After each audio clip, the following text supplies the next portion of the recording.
L'épître du jour est tirée de la première épître de Saint Pierre. Frères bien-aimés, le Christ a souffert pour nous, vous laissant un modèle afin que vous suiviez ses traces. Lui qui n'a point commis de péché et dans la bouche duquel ne s'est point trouvé de fausseté, lui qui, outragé, ne rendait point outrage, qui, maltraité, ne faisait point de menaces, mais il se livrait à celui qui le jugeait injustement, qui a lui-même porté nos péchés en son corps sur le bois, afin que nous, morts au péché, nous vivions à la justice. Par ces meurtrissures, vous avez été guéris. Car vous étiez comme des brebis errantes, mais maintenant, vous êtes revenus à celui qui est le pasteur et l'évêque de vos âmes. Une traduction du Saint-Évangile selon Saint Jean.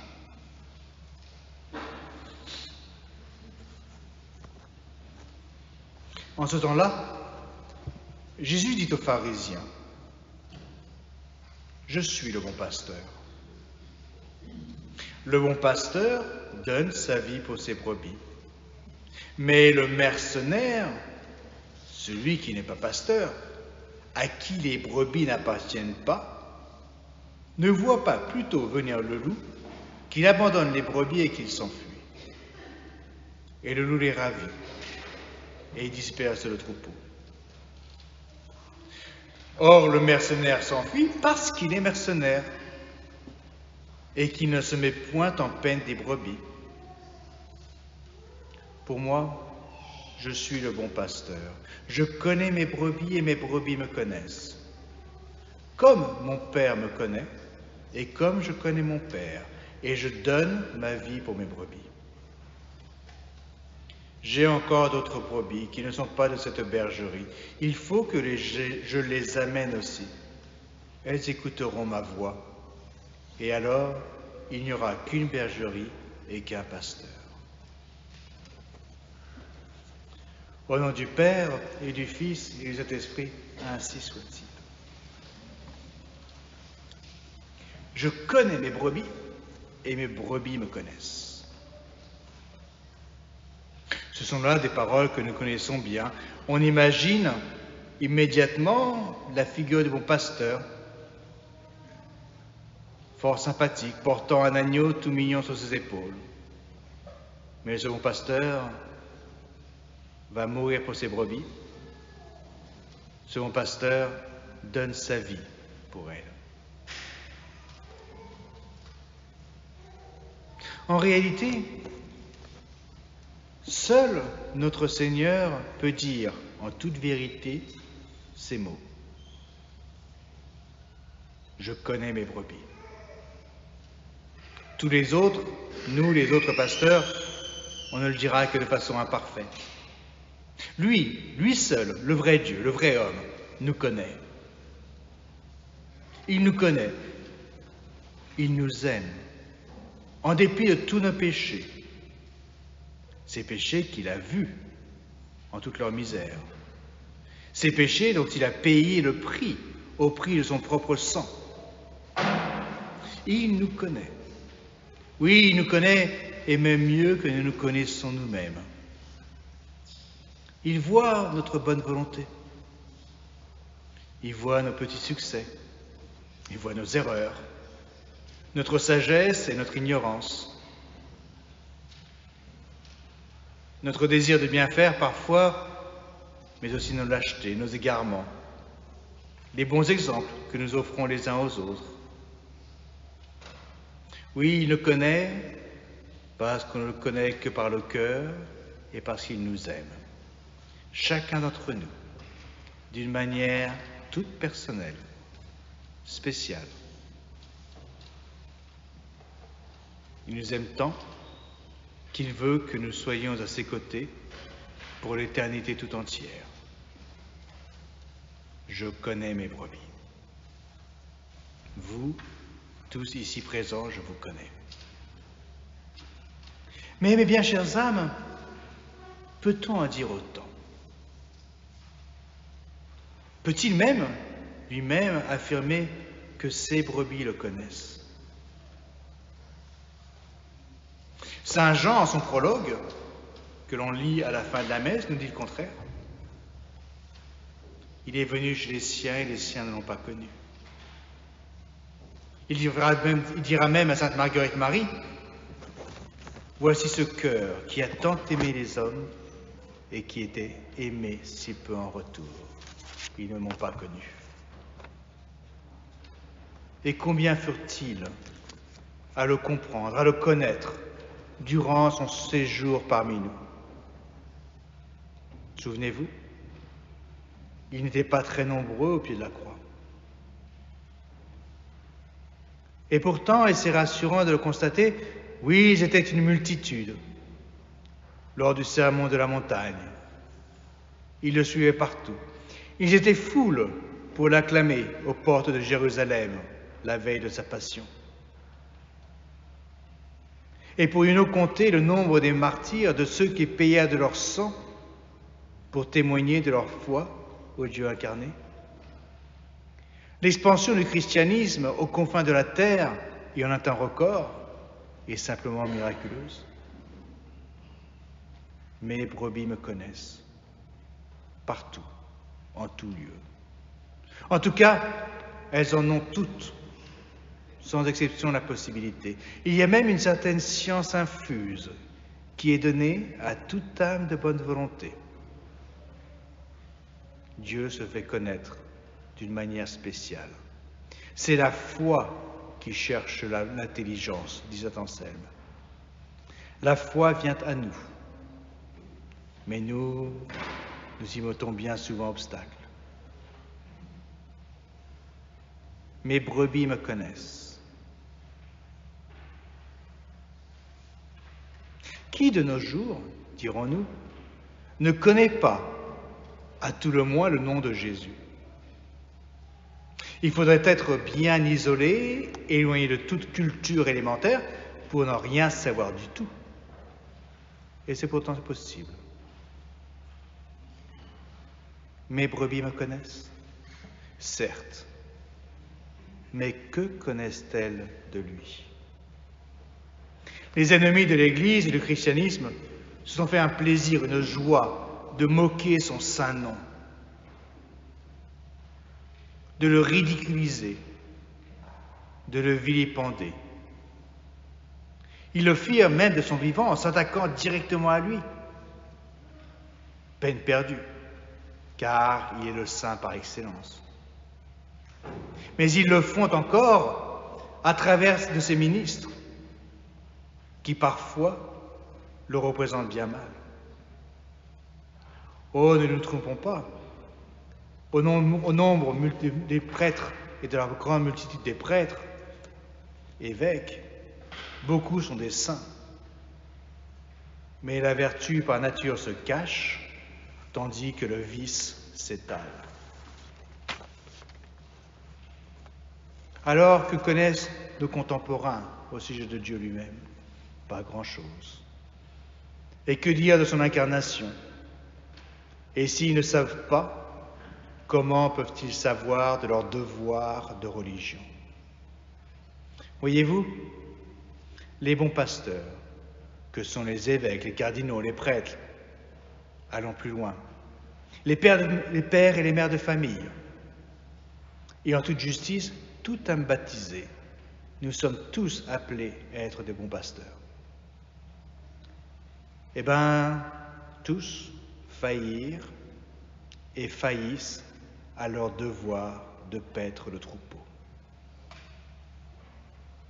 Cela fait au bas mot 4 générations qui, pour des raisons variées, on peut en chercher les causes, mais ce n'est pas notre propos ici, nous n'avons pas été enseignés. Un enfant de famille catholique, pourtant, me demanda un jour, et sans malice, si Jésus était un homme ou une femme. C'est effrayant. Quelle responsabilité des parents? Quelle responsabilité du clergé? Il faut admettre qu'il y a des fossoyeurs de la foi qui ont su inculquer le doute dans l'âme, même quant à l'existence de notre Seigneur Jésus-Christ. Alors que dire à propos de sa divinité, de sa présence réelle dans l'Eucharistie, du péché originel, de la nécessité de la rédemption? Mes brebis me connaissent. Mais laissons de côté ce constat amer de la pauvre évangélisation à notre époque, pour nous demander, question plus importante, et nous, que faisons-nous pour nous former? Que faisons-nous pour former les autres? Vous témoignez souvent de n'avoir pas reçu, de ne pas savoir. On entend dire « on m'a volé mon catéchisme ». Et ce n'est que trop vrai. Mais laissons là la chasse aux sorcières, comme le dit saint Pierre dans l'épître de ce jour. C'est stérile.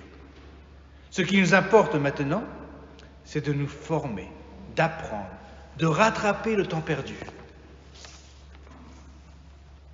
Beaucoup de nos enfants, trop, ne pratiquent plus, car ils ne savent plus pourquoi. Ils ne savent plus pourquoi ils devraient le faire. Et ça, c'est de notre faute à nous.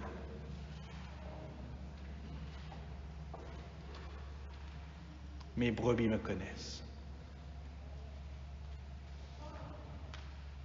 Il y a un aspect quelque peu cruel et douloureux sous ces mots, quand on sait que le bon pasteur se continue dans ses ministres, ses pauvres ministres.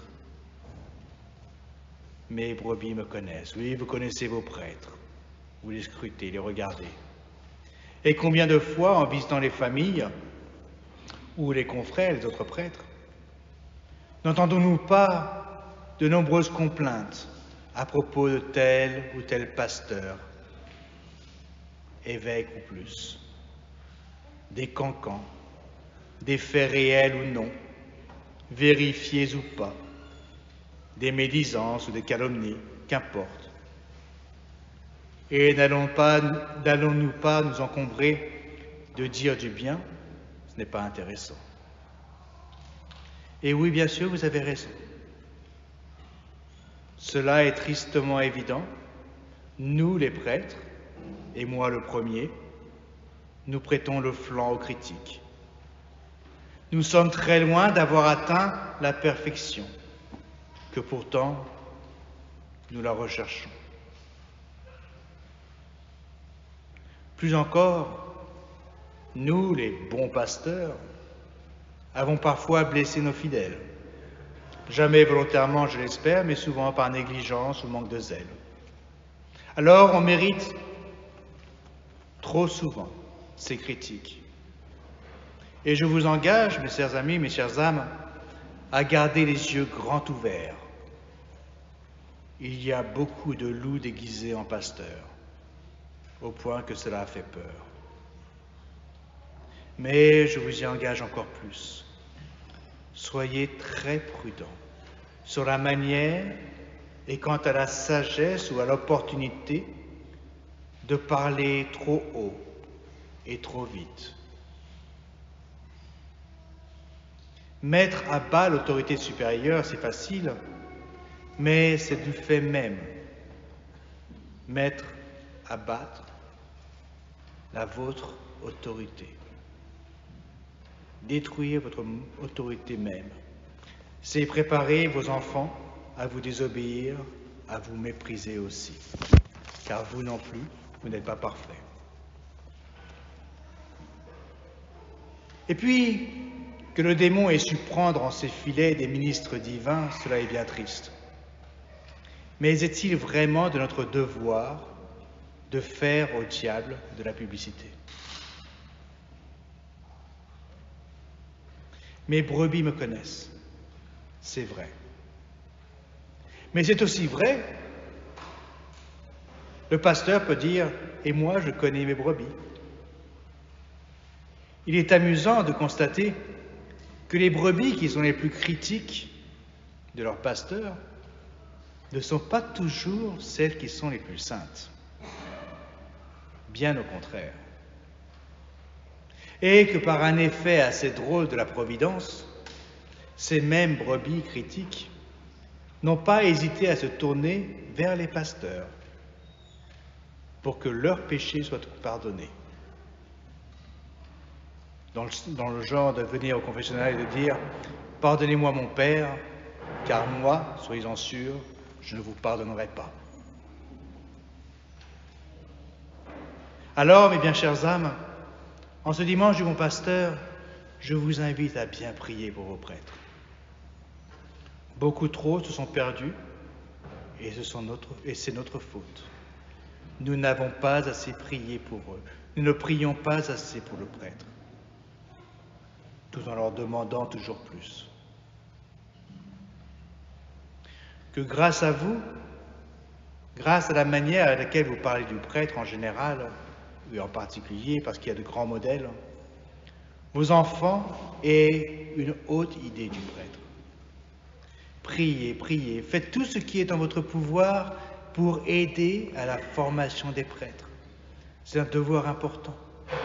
Supportez vos séminaires, votre séminaire, vos maisons religieuses.